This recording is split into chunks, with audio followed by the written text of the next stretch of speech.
Na-hype ang team ni Kong TV. Napakagandang habol na ginawa ng team nila Kong kontra dito sa Shooting Stars Blue. Napasayaw pa nga si Kong TV. Sa kabila naman, Ronnie Alonte bumanat ng napakagandang tres. Ayan tuloy, Loisa, parang kitikiti sa kilig kay Ronnie.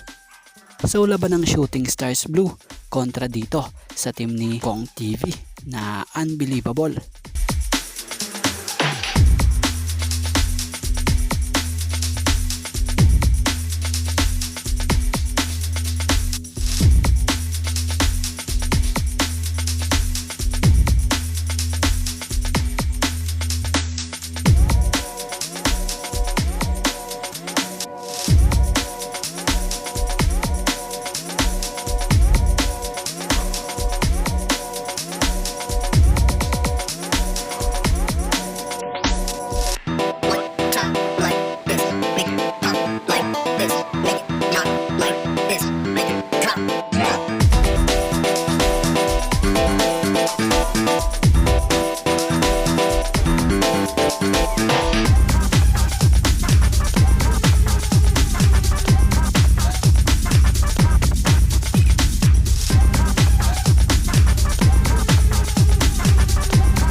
Natapos ang first half, tangan dito ng Team Unbelievable ang kalamangan sa score na 47-40.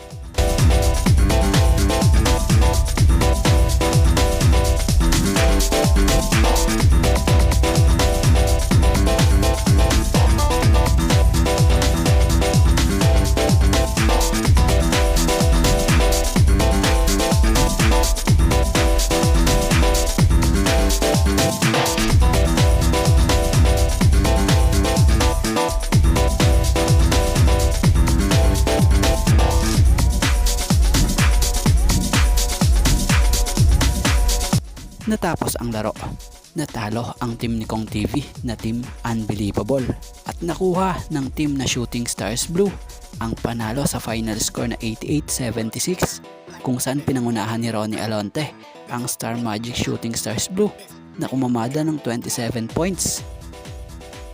Sa pangalawang laro naman, gandang salaksak ni Ayon Perez, vice ganda todo suporta.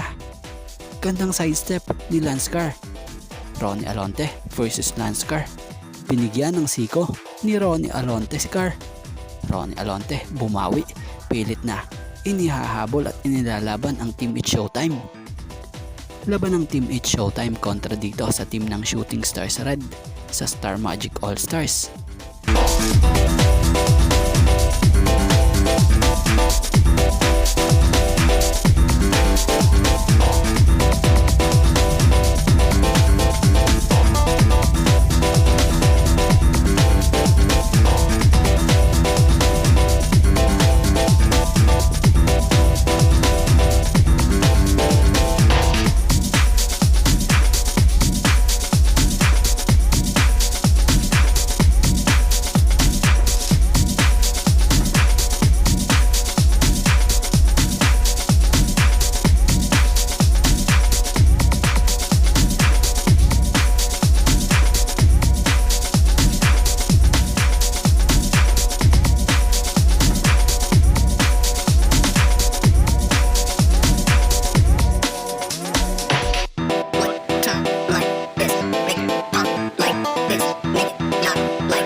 So sa first half, hawak ng Shooting Star Red ang kalamangan dito sa score na 44-33.